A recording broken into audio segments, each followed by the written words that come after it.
Aggressive.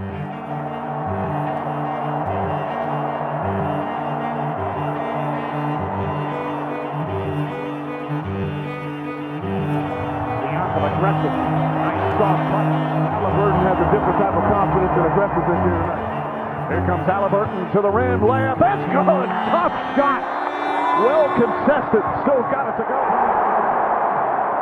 As Toppin pulled it off the front of the rim and flushed it with two hands. Halliburton at the Oklahoma City free throw line to a cutting Toppin down the lane to Mathurin, who lays it in and draws the foul.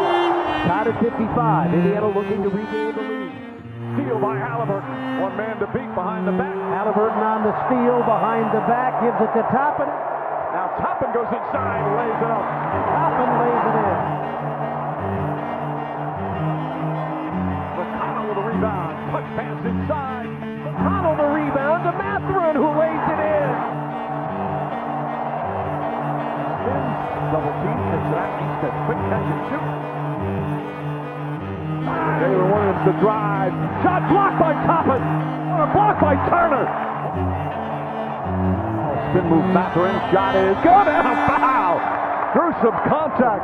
The Pacers rallied and were able to finish this one off 116 to 107.